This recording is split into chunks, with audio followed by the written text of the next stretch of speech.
That you wake up, not to an alarm, but to the icy bite of the north wind howling its way through those old wooden walls. No Wi-Fi, no coffee machine, only the scent of smoke, salt air, and survival. Living in the Viking Age wasn't some cosplay fantasy. It was blood and bone and the icy wind of the north. It was making your own weapons, building your own boats, growing your own food, and believing in gods who wanted sacrifice. This video is not about Vikings chopping axes in slow motion. It is about what life truly appeared like, what it felt like, what it cost. Stay until the end of the video. You'll want to see where this leads. And after it's done, let me know in the comments. What are you feeling? Not what you think, not what you learned. What you feel, raw and true. Now let's enter theirs. You wake up in darkness, not the cozy darkness of blackout curtains, but the bleak and ravenous darkness of an extended northern European winter. Outside, it is barely dawn, even though it is nearly midday. The inside of your longhouse is redolent of old smoke, dried fish, sweat, and straw. You don't just share this space with your family, you share it with goats, maybe a cow. This is not sanitation, this is survival. People here don't have the word privacy. The fire is barely smoldering in the central hearth, and it's your job to stir it back to life before the chill reaches down and kills your toes. You're bound to irritate other people when you wear a tunic of itchy wool. Your boots are sewn with leather laces and straw packed inside for insulation. If your family is fortunate, someone killed a bear last winter, and you have a fur to wear around your shoulders. But luck is rare. Most mornings you're just cold, and you stay cold until you exercise to the point of sweating, and it still freezes your sweat the second you go outside. Your tasks aren't optional. Nobody drank if you didn't schlep water from the stream. You don't feed the animals. There is no milk or meat. For if you leave the pen not closed, the wolf may come to take the course. All perform some task, even the youngest of the children. Play is a luxury. Chores, then defense, then perhaps, rest.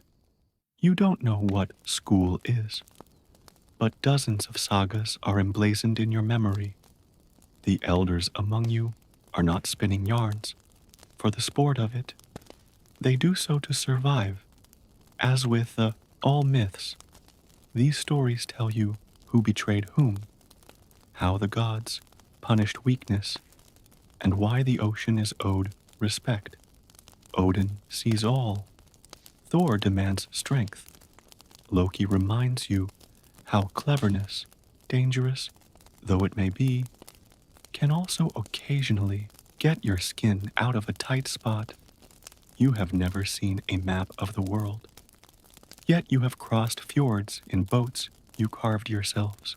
You can find your way home by the stars and the touch of the wind on your cheek. You know the smell of the sea just before a storm. You can tell when there's danger by the scream of a raven or the silence from a dog. Your society isn't chaotic.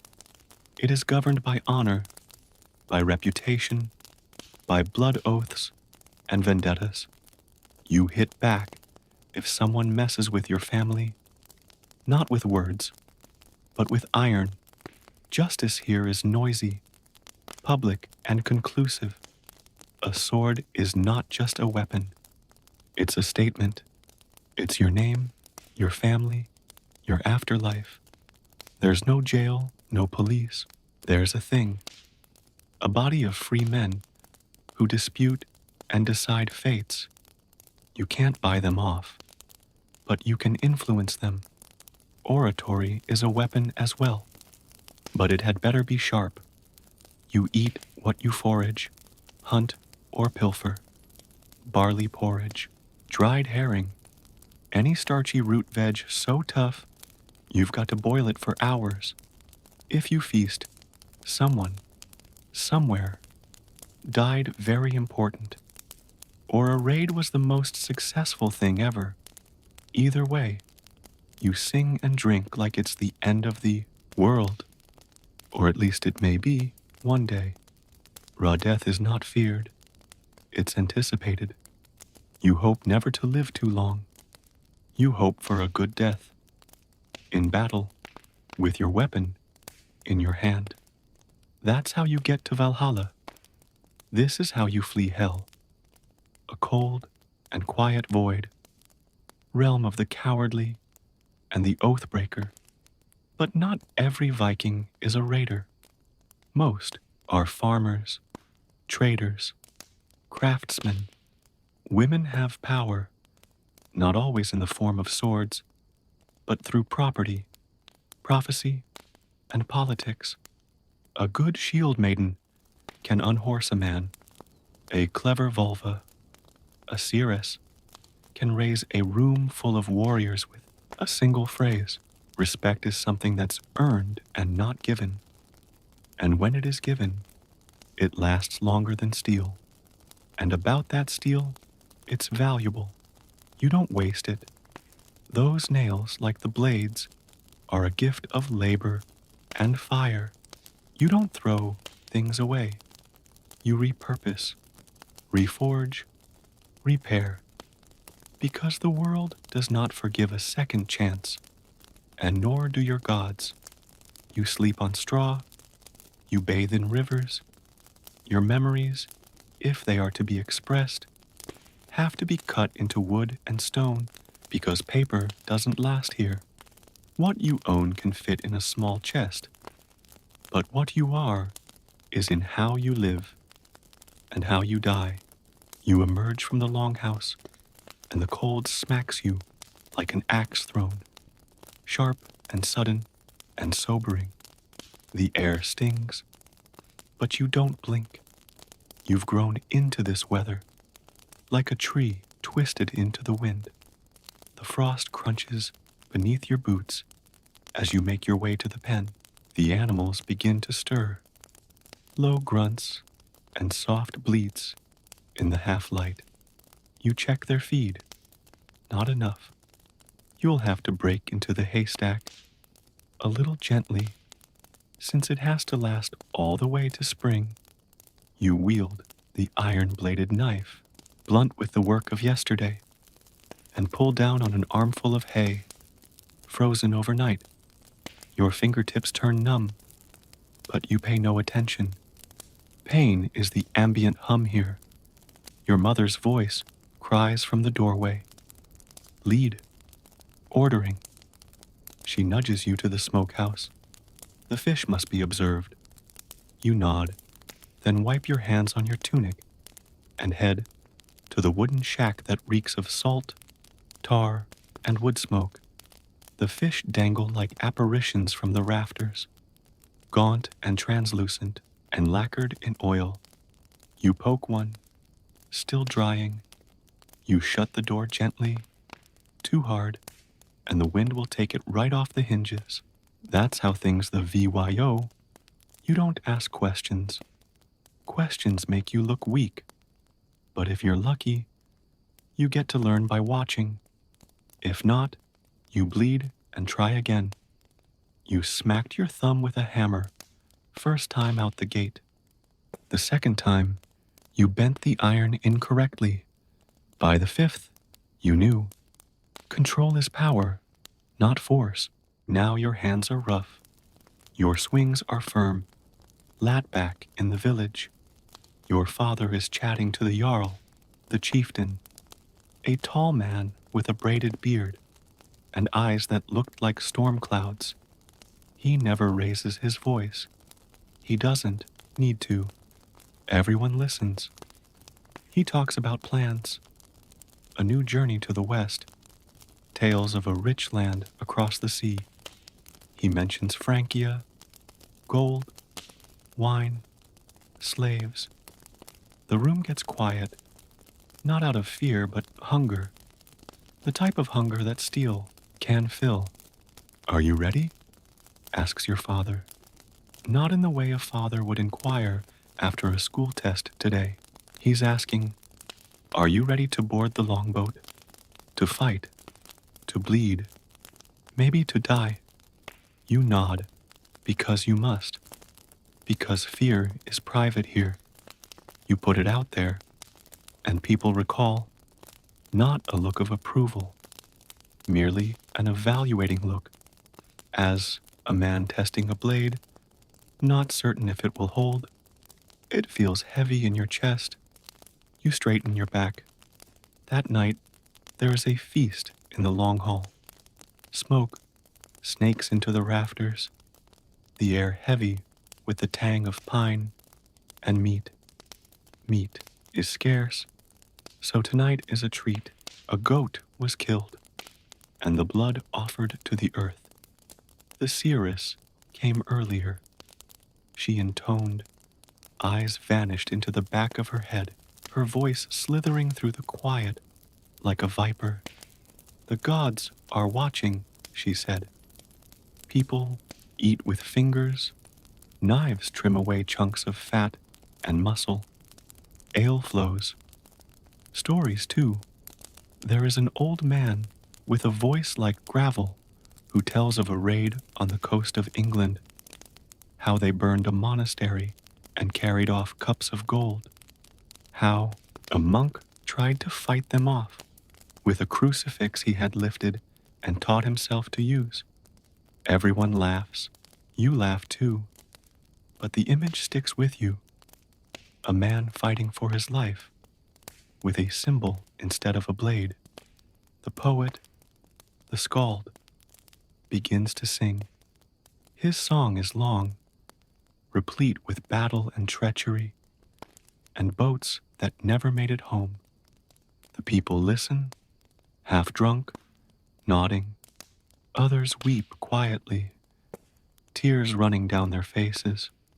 Something stirs in your gut, not sadness, not joy, but fire, like your blood is trying to escape from your body, as though your bones remember a war they never had to fight. Once the fire has burned out, you sit outside, gazing up at the stars. There are no street lights, no hum of electricity, only pure, cold silence, and the sky overhead, like a story ready to be told. You wonder which one is Odin's eye, looking down. You are left to wonder if you will die an old lady, or with a sword in your hand. Either way, you know that this life isn't about comfort. It's about honor, about legacy, about departing with a name that resounds louder than the sea. The sea beckons just before sunrise, as it always does. Its sound isn't a soft whisper, it's an admonition. Before the tide comes in, the tide, it creeps in stealthily, while carting secrets, seaweed on its expression. You're the first to rise, and you can see your misted breath as you approach the longboat, drawn up on the shore, sitting like a beast awaiting feeding. Salt crusts the planks. The sails are reefed as tight as your fists. The preparation day is today. No fanfare, no speeches, just the merry-go-slow beat of being at readiness. You amble with purpose, inspecting the ropes, the oars, the carving of the dragon head that protects the prow. It gazes numbly at the horizon in its rage. You've spent years staring into its wooden eyes, memorizing the cracks, the cuts that curve its snarl. It feels like a friend now, a feral, bloodthirsty friend now. The boat smells like tar, and fish oil, iron and leather. It smells like destiny. They arrive in pairs, silent, focused. There are no rookies here, only survivors, men and women, these ones, and all armed with axes and spears, with blades belted to harnesses across their backs. A warrior boy hears his hair with the finger bones of a vanquished foe. Another Ovs is sharpening his axe and spitting on a rock. The shield maidens never smile. They have seen what comes next, seen what men look like when they plead for their lives. They know how to reply to that sound. You even have your own gear, a round shield, painted with a serpent coil, an axe with your initials burned into the handle, a knife tucked into your boot, and a small leather pouch with your mother's blessing rune inside. Not because you're superstitious, you're not dumb enough not to be. You stockpile your provisions, dried fish, hard bread, smoked goat meat, barrels of water, and mead, 7 apples in a napkin, stolen from a table. You know you'll be all too sick of it by day 3. But right now, it seems like a feast. You load the cargo and move away quietly, efficiently, like ants tearing apart a carcass. By noon, the village is lined up along the shore. Children wave, and wives stare, with eyes that cannot be read, and old men nod as if calculating the weight of your chances. The prophetess, alongside the leader, appears. She mumbles, some rise you can't quite hear, fingers twitching. She has bones around her neck, some human. Perhaps she knows who won't be coming back. You help shoot the longboat through the surf, side by side with your friends. The cold water envelopes your legs, then your waist. You grunt and heave and curse between your teeth. And finally, the keel is free of the beach. You clamber aboard, snatch an oar, and row for all you're worth. Like a jealous ghost, the tide tugs on the boat, but it sets you free. Eventually, the motion of rowing sets in. It's vicious, bone deep, but it shuts everything else up. Pain fades. Fear folds inward. The world is the sea, the boat, its crew, the sound of the oars pounding the water, the way drums beat in war. Time slips. The sun arcs across the sky. The coast fades into mist. You watch seabirds wheel in the sky, hear the creaking of the mast, the groaning of wood against wave. You feel life in a way that terrifies you, like something old and savage has emerged from slumber in your ribs, as if the gods have deigned to take notice of you. Nights at sea are odd. Like a dog, you lie curled up next to your comrades, your breath clouding the frigid air. The stars rotate overhead, and you attempt to count them as the skald taught you how. Out there, in the darkness, a whale surfaces, its breath a thundering. Elsewhere, a crewman twitches and mutters in his sleep, even if it's from away, talking about fire, about a burning shore. On the 4th day, you see it, a shape on the horizon, raw land that smells like smoke, and the steam rising off wet moss. Not your home, a monastery. The lookout mutters, fat sheep, and all know what that portends.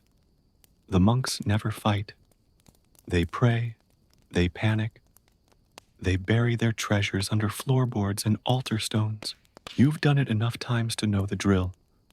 The Jarl rises upright, one hand on the dragon's prow, cloak snapping in the wind. We grab everything he adds, his voice slicing the wind like a blade. Leave nothing but ash. You duck in silence. The swords are drawn, and the shields are locked. The reek of burning pitch fills your nose. They must have already set the outer buildings on fire. You surge with the others, heavy boots booming upon wet turf. A bell tolls, not in celebration, but in dread. The monks are running out like ants under a kicked hive. You watch one attempt to carry a gold chalice. He lets go of it when your axe hits him. Not to kill, not yet, only to stop him. You pick up the cup. It's heavy, real. You cram it inside your satchel. You weave through the madness, hitting, grabbing, seeking. Beneath a bed, you find a chest filled with stacks of silver coins and artifacts. You take it all. You don't inquire who it was from. The gods don't care. Neither do you. When it's over, you return to the ship. Blood on your boots, smoke in your hair. No one speaks for a while. Even the Jarl shuts up, eyes on the horizon, like he's waiting for judgment. You can feel it coming, not from the monks, but from the sea itself. A storm hits the next night. No warning, just fury. The waves heave like beasts. The sky tears open. The rain comes down like knives. You scoop out water, yell above the din. Pray to anyone who might be listening. Lightning strikes the mast. The Jarl is thrown overboard, gone, just like that. You row. You row like fury, teeth grinding, muscles screaming. You don't stop, not because you think you're going to live, but because if you're going to die, you're not going to do it walking around whimpering in a corner. And then the storm is over, and you're still alive. Not everyone is so lucky. You count heads. Fewer now. The boat is damaged. Spirits too. But there's gold in the hold. And that's when the gods smiled, or at least looked the other way. Days later, you make landfall on a rocky beach someplace to the north. No welcome. No fire. Only that it's cold and silence, and that you're not the same person. You see it in the eyes of your crewmates. The vacant spot where fear used to reside, now filled with something harder. You bury the dead. Not all of them. Some were taken by the sea, and the sea takes what it wants. You speak no eulogies. You build no monuments.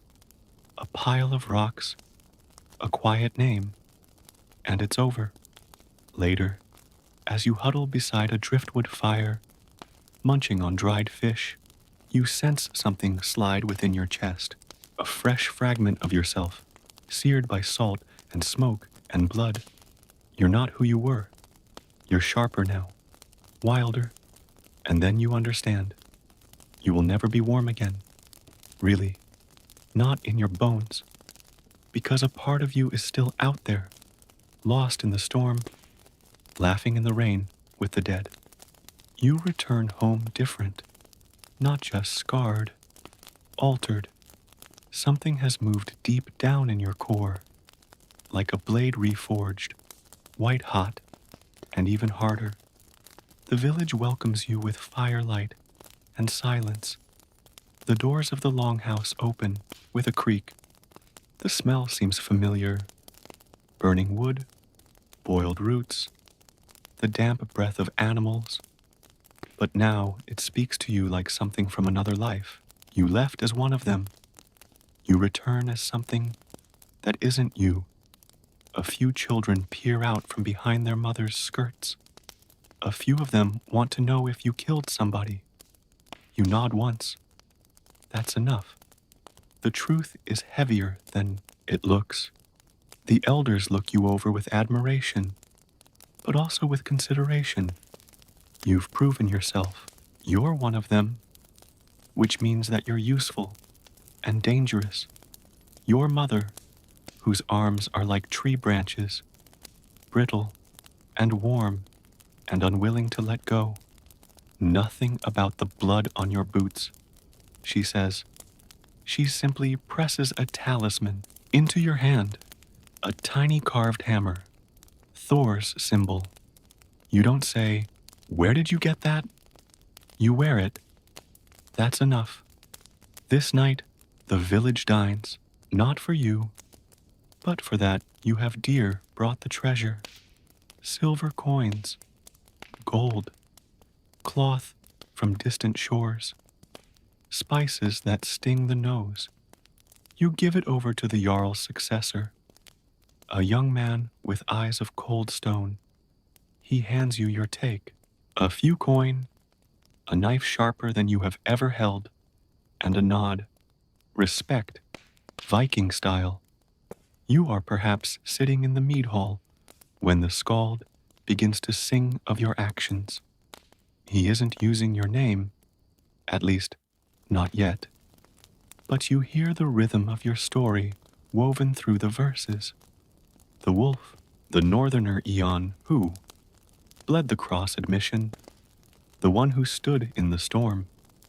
The others cheer. You stay quiet. You're not done. Winter locks the land in ice.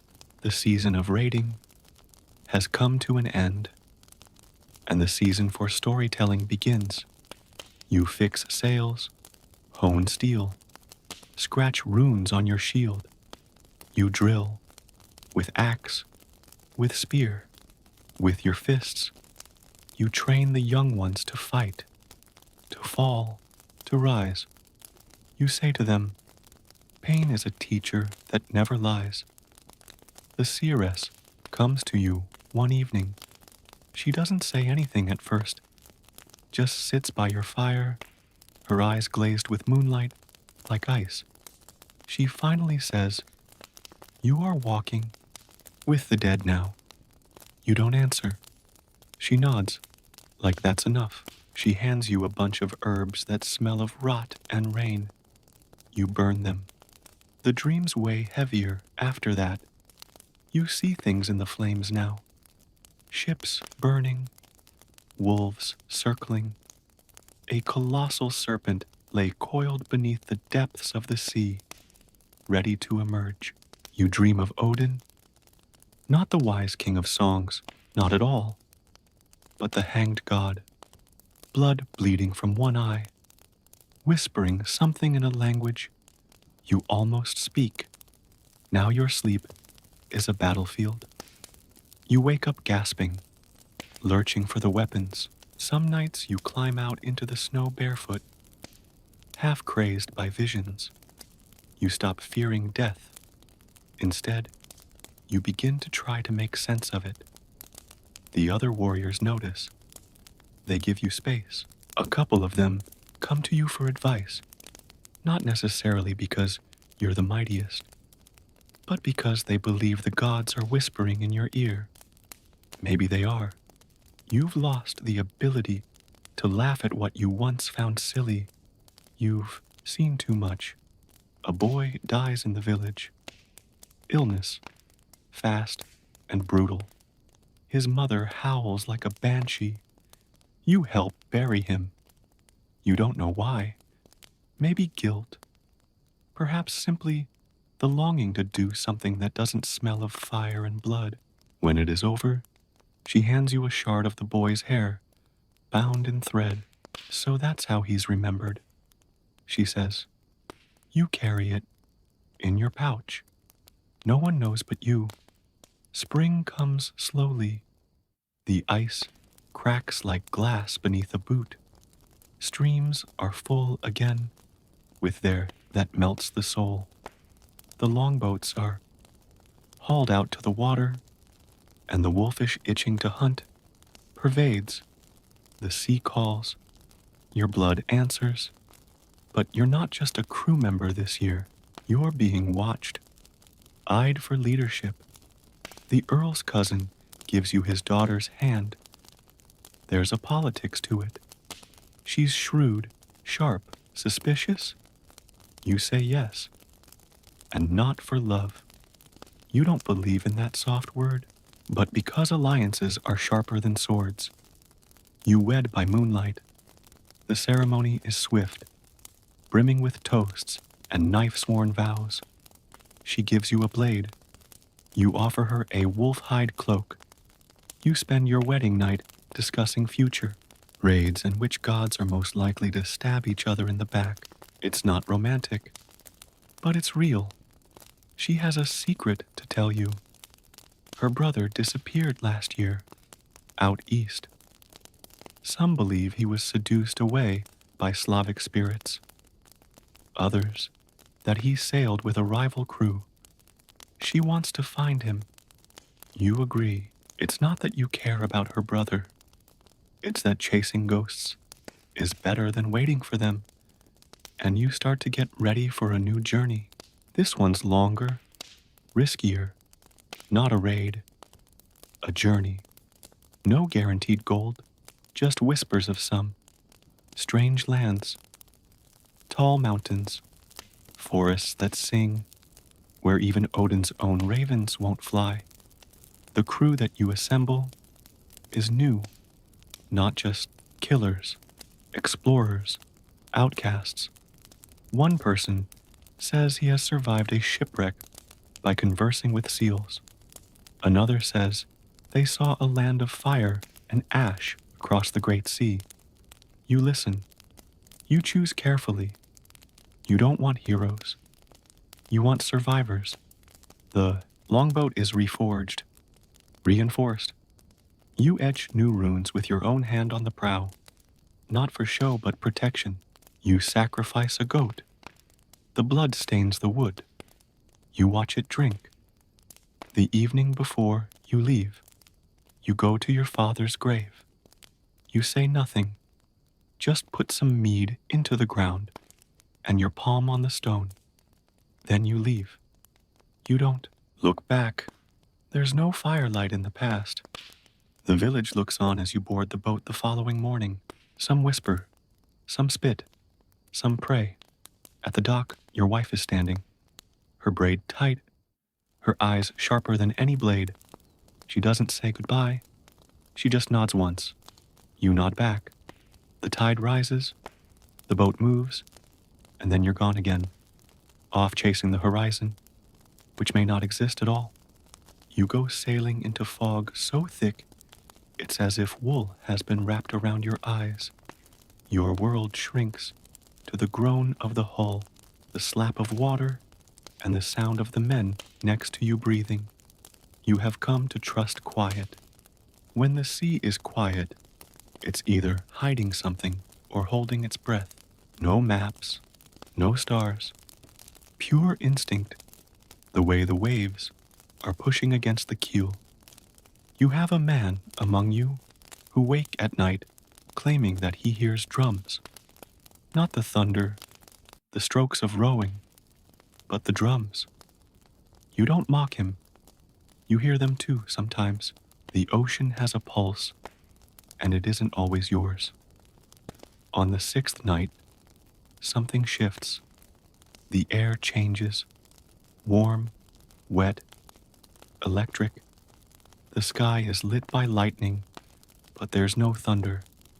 Just light as if the eyes of the gods have opened. The sea is phosphorescent green, an otherworldly green, as if the underworld is coming up to greet you. Someone mutters a prayer. Someone else vomits. You just keep rowing. A fin breaks the surface, then another, then dozens. Not fish, too smooth. Not sharks, too fast. You grip your axe. You wait, but nothing attacks. They just kind of swim next to you for hours and watch, escorting you. When they disappear, the ocean goes quiet again, as if it had exhaled. You come up on shore unescorted, only a dark shore, jagged cliffs and trees so tall The stars are obliterated.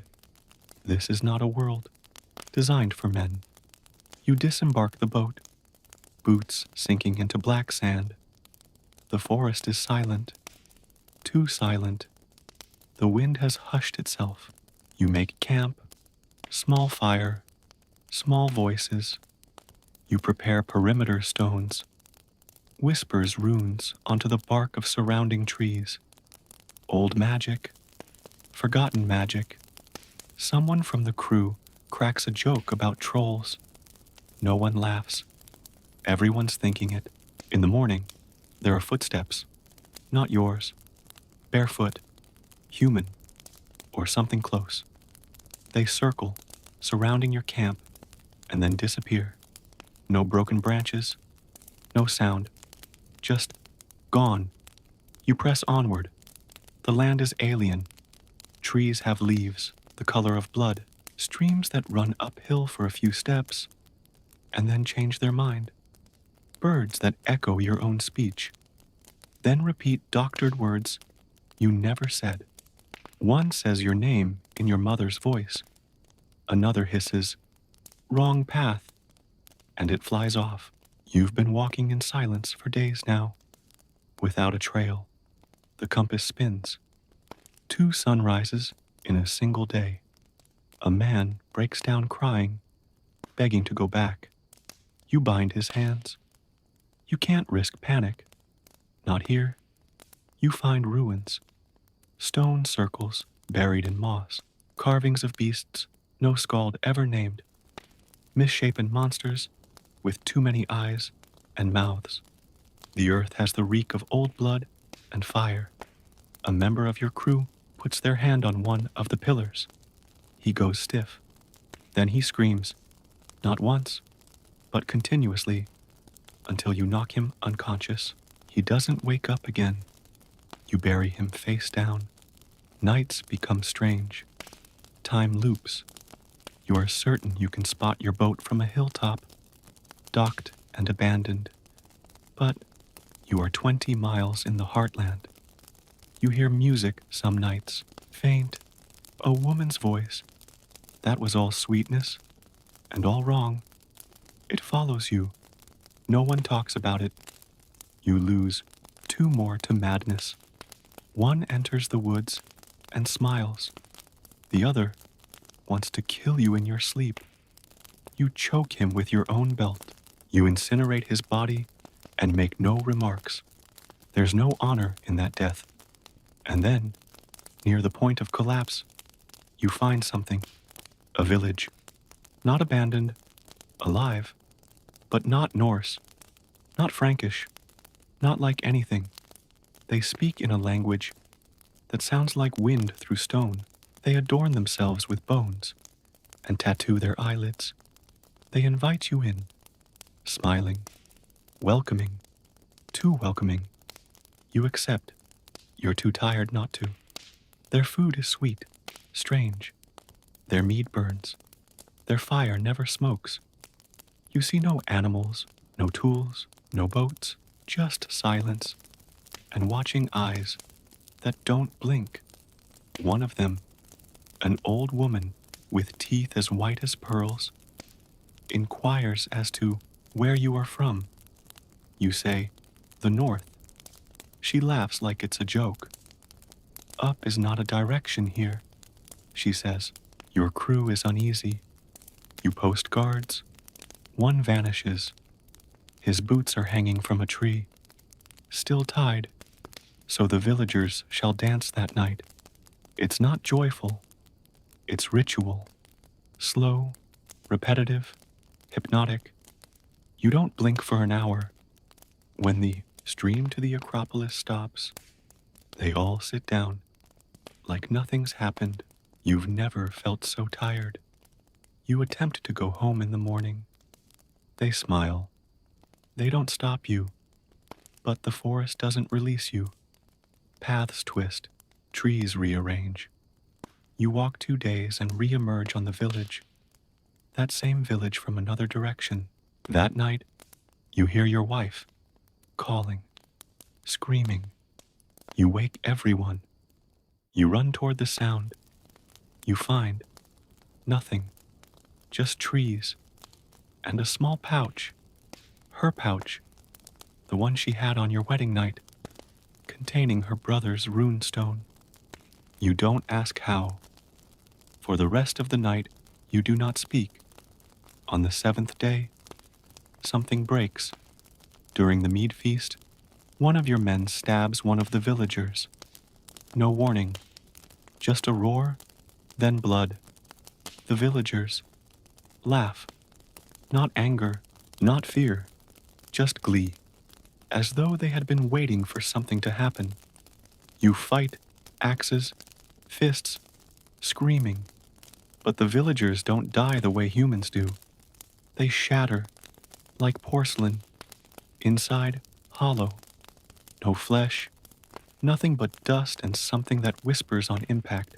You run, back to the shore, no path, just instinct and terror. You lose more men. You don't turn around to find out who. It looks like you just run until you smell the salt again. Your boat is still there. Thank the gods. You paddle it out into the ocean, using hands shredded and bleeding. No one speaks. No one stops.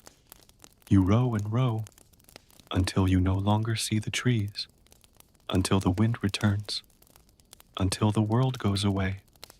When you finally return to your home shore, the sun is rising. You don't dock. You beach the boat, stomp around on the land, and drop. No one rushes to greet you. You're not sure you ever really left. You come to on the shore with your mouth full of sand and your ears ringing, as though they've just heard a secret they weren't supposed to. Meanwhile, the others, the remainder of them, keep you company, staggering along beside you. Pale faces, cracked lips, eyes that don't blink like they once did. No one speaks, not because there isn't anything to say, but because words begin, in your mouths, to feel wrong. The boat is broken, ribs broken, sail ripped, oars strewn like bones. You don't fix it. You can't fix it. You brought something back with it. You feel it. The others feel it. You burn it. The wood burns too rapidly in the fire. Screams curl up in the smoke. Maybe your own. Maybe the boat's. You walk home. This is the old trail. The old road. But now everything seems to be off by one breath. Trees tip in places they shouldn't. There are crows with too much intelligence keeping an eye on you. You pass a stone where your brother etched his name as a child. It's gone now. Just moss. You touch it anyway. It's warm. The village senses your approach and slows. The fields stop. The smith lowers his hammer. Children stare. Even the dogs hesitate. You're thinner, wilder. Something in your eyes is different. They see it. They smell it. You're not a raider back from a glory. You are a traveler back from somewhere wrong. Your wife comes out to meet you at the entrance of your longhouse. She doesn't ask anything. She doesn't need to. She notices the pouch pending in your hand. She takes it from you, looks at it, nods once, then walks inside. That's your welcome. That night, you're sitting in the long hall, and the skald requests your story. You say nothing. He doesn't press. He just sits and watches the fire with you. You can hardly recall your own melody now from one side of the horizon to the other. For several days you attempt to get into a rhythm again. Repair tools, help with fishing, train the younger warriors. But it all feels small. A hammer? You have a hammer, and you can't remember what it's for. You hurl a spear, and don't bother seeing where it lands. To light your sleep, Too hard you're waking, and the dreams return. Your dreams have trees without the sky, of trees that breathe your name in reverse, of faces in water, of the Jarl that you lost at sea, standing on the shore, pointing at nothing. You wake with your fists twisted around your own hair, mouthing things you can't hear. The villagers talk. You hear them. He's cursed. He brought something back. He died out there. And what came home wears his face. You say nothing. Let them talk. You prefer to be feared than pitied. Then it starts. The boy next door won't stop, screaming. Every night, same time. No fever, no wounds. Just screams.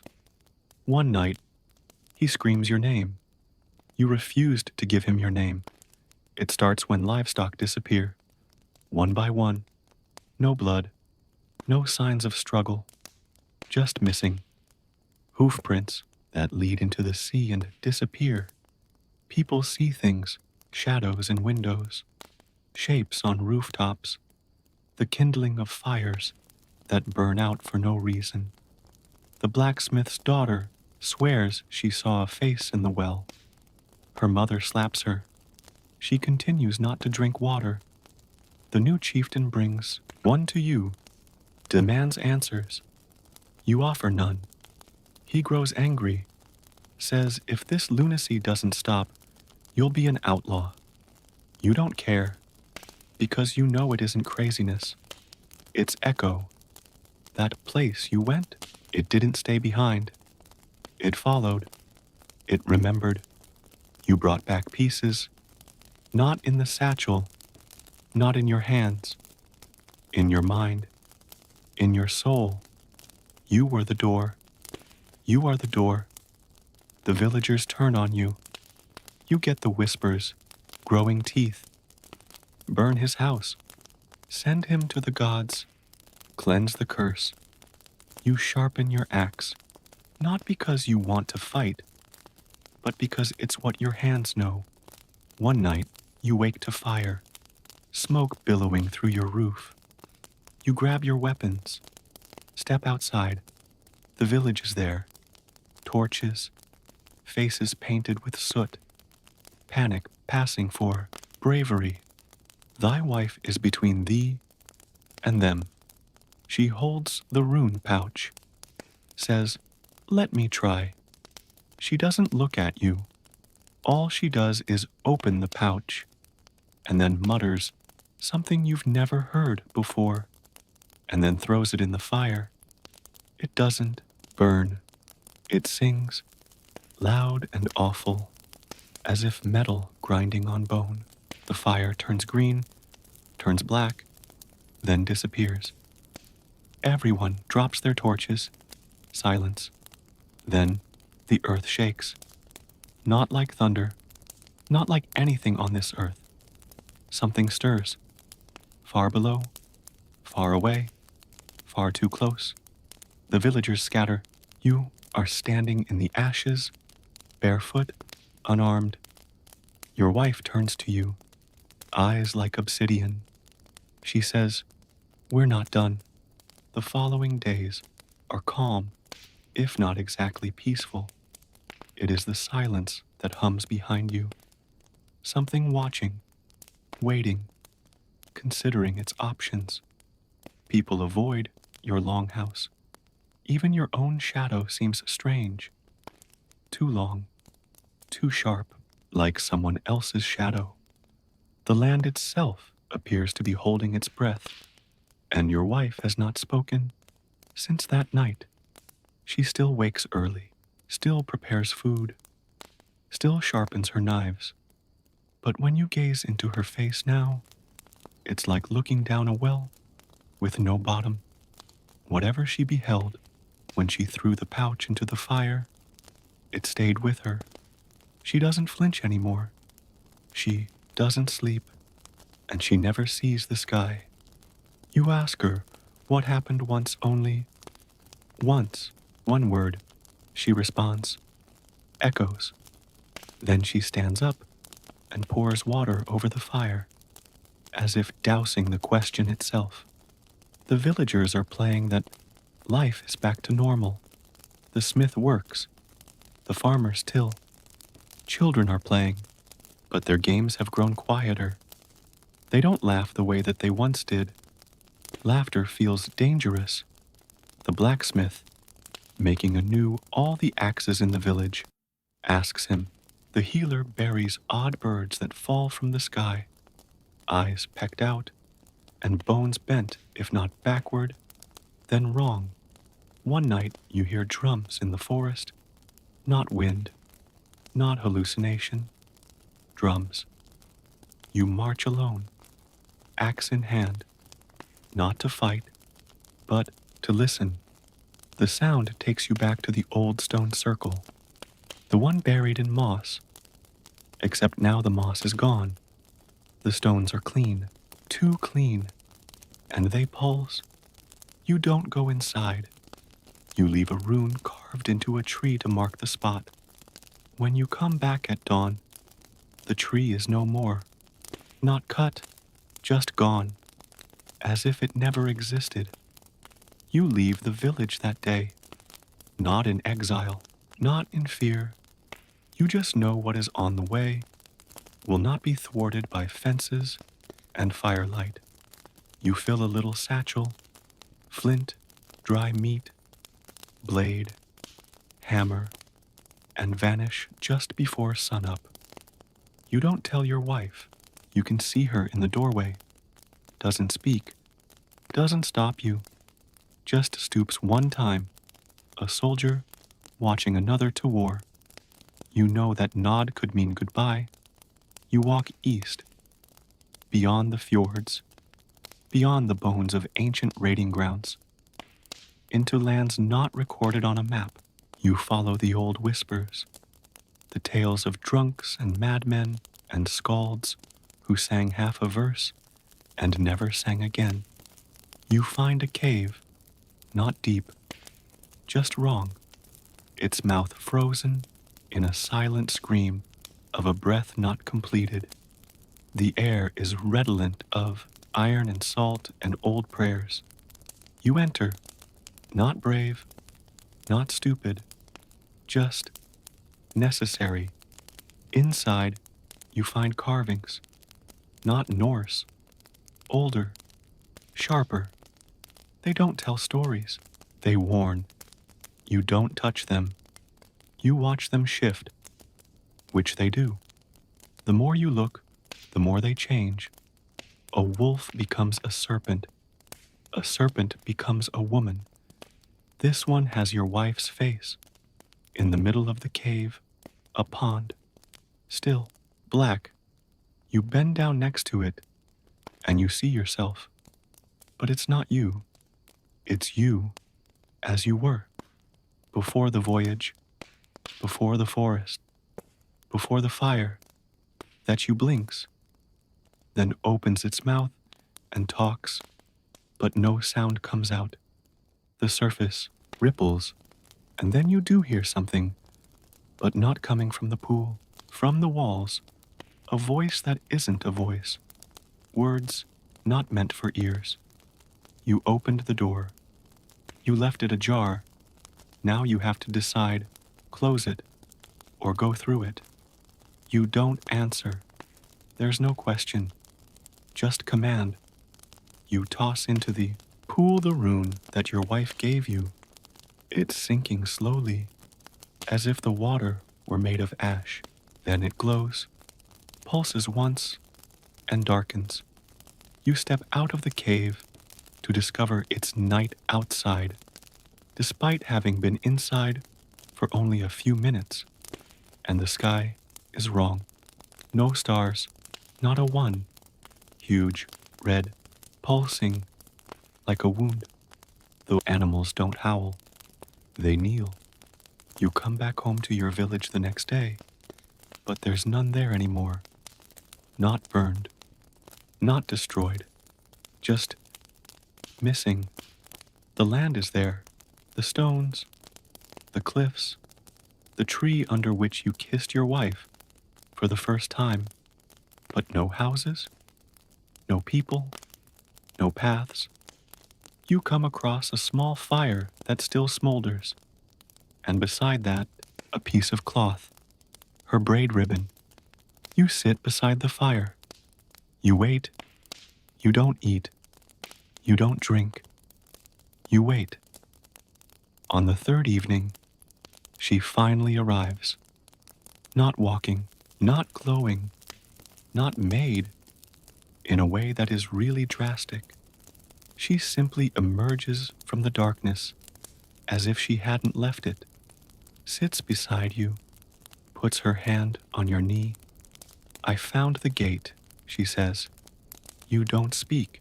You're not going to like what you see on the other side. You nod. I never do.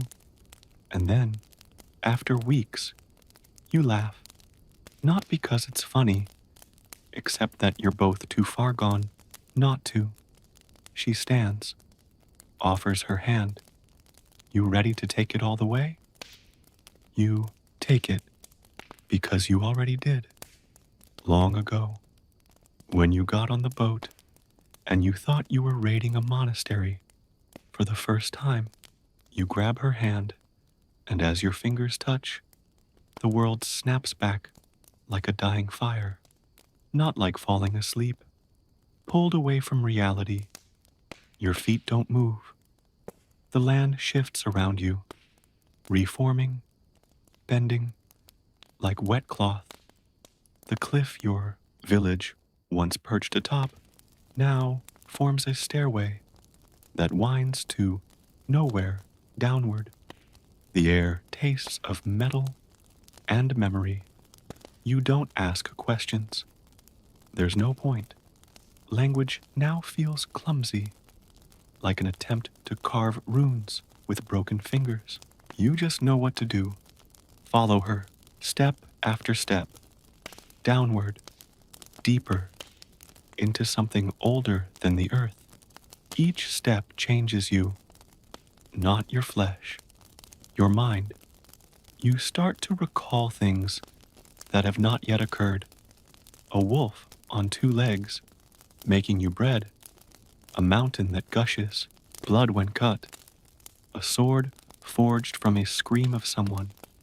A door crafted with time that opens only for those who have forgotten their names.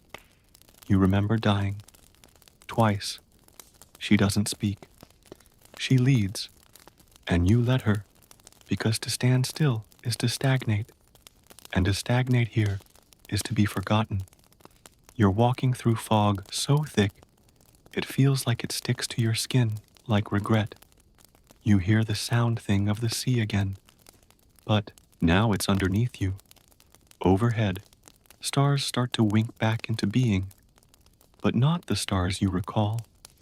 These twist, burn blue, then green. Some blink like eyes. Others never blink at all. Then the staircase ends.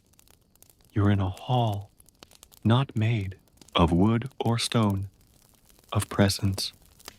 The walls are alive with movement. You can't stare straight at anything without something shifting before your eyes. Faces shift into beasts. Beasts twist into runes. The runes flicker and reassemble into your own memories. A table at the other end of the hall, except for one thing, your axe. But not the one you brought. It's the one you would have made if you didn't go out. The one you fantasized about as a child. Its blade buzzes like a lullaby of bone. You walk to it, touch it. It doesn't feel like metal. It feels like choice. You turn to your wife. She flickers shape. Not from illusion, but from truth squeezing out too quickly. She's not just her. She never was. She's the part of yourself that always jumped before you thought. The kiss the storm and smiled bit. That part you buried under honor and expectation and survival. You can go back, she says. How? Wake up. Pretend. Forget. And if I don't, you finish the story. You pick up the axe. It's light, heavier than anything you've hoisted. The door just the table also opens. There is no threshold, no warning, just outside. The instant you leap over it, you know, this isn't another world. It's the rest of the world, the side of it that's obscured behind the trees you felt you could never enter, the gap between thunder and lightning, the heartbeat under silence. There are woods of smoke where you walk, and the ground lies to you as you do. You step through rivers that reveal the you that might have been in each ripple. You spot your son, the child you never had. He laughs with a toy axe and seaweed in his hair on a shore. You don't look away. You nod. He fades.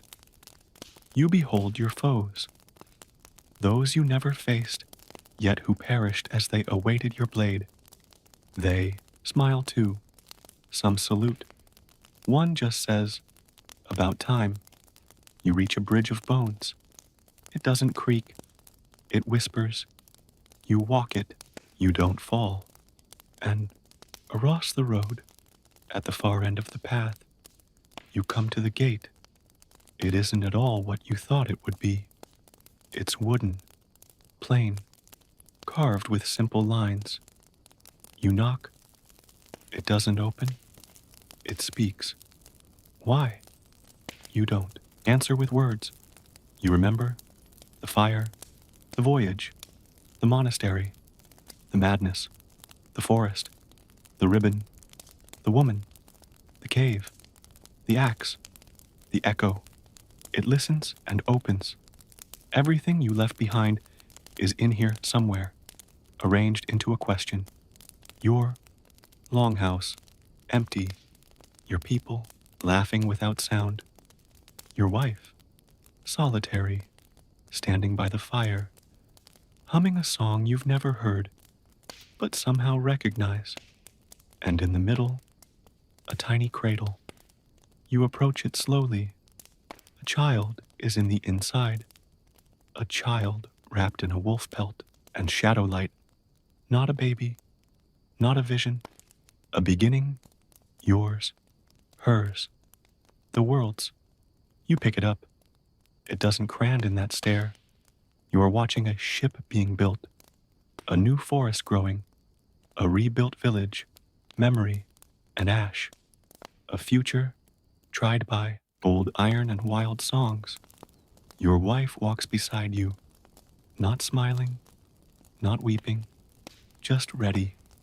Now, she says, we build.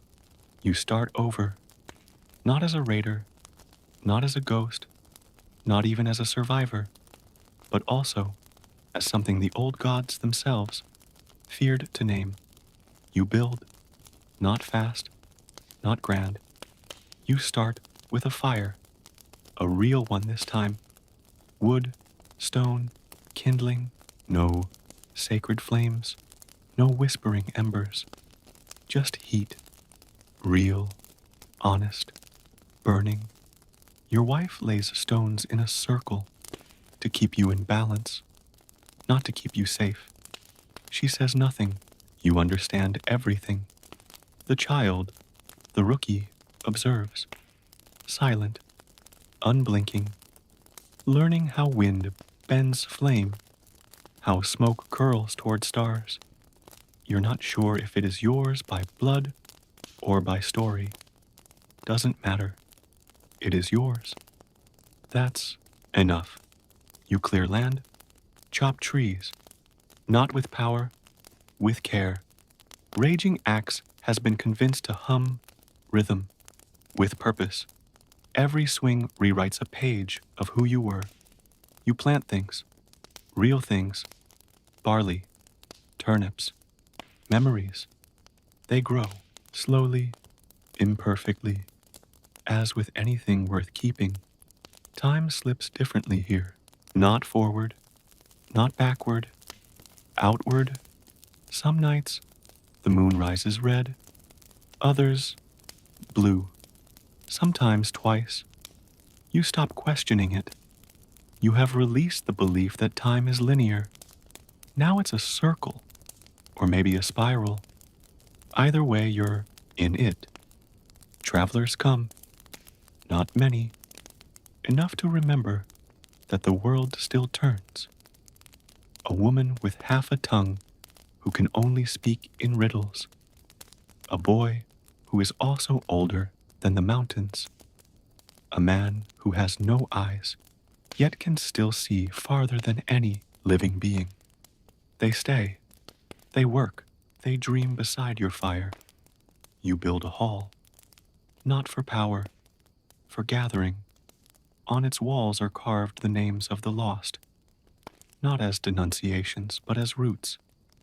The skalds who come do not bring with them any instrumental accompaniment, only the voice. They sing of your voyage, of what you found, of what you became. The song spreads, quietly, like frost on glass, like truth. The child grows, fast, slow, who knows? And then one day, they utter their first word. Return. You ask what they mean. They respond, "'Tis the way of all things." And you realize, this is not your end. It never was. It was your becoming. The raider turned wanderer. The traveler was a gate. The gate that became a home. Then, one day, the sea calls anew, but not with a shout of triumph, with a murmur, a pulse, a remembrance of its state before blood. You pick up your axe, not to kill, but to remember. You walk to the water's edge. The boat waits. Not your old one, not the cursed one, a new one etched by hands that know loss and legacy both. Its sail bears no dragon, just a single rune. Balance. Your wife walks beside you. She's older now. Or maybe not. She still hums. You still don't know the song. The little boy looks on from the cliff, not waving, just knowing. You don't say goodbye. There are no more goodbyes, just stories that shift. Your sail fills with wind, and the water moves aside, as if you were recognized, like it's missed you, like it's ready. You are not on the boat to raid, or to run, or to escape. You're sailing to remember, to remind the world that some doors need to remain open, that some echoes aren't curses, they're calls, and that sometimes Vikings don't, often, go back home just because they miss it. They return to rebuild it, with firelight, with silence, with names carved in wood, not to mention laughs that don't frighten anybody, with legends that end not in blood, but beginning. If you've come this far, you're not just watching, you're part of this story now. Leave me a comment and let me know, not what you think, but how you feel. Rage, awe, sadness, clarity, whatever the feeling, I want to know. And if you feel like you just returned from somewhere else, maybe you did,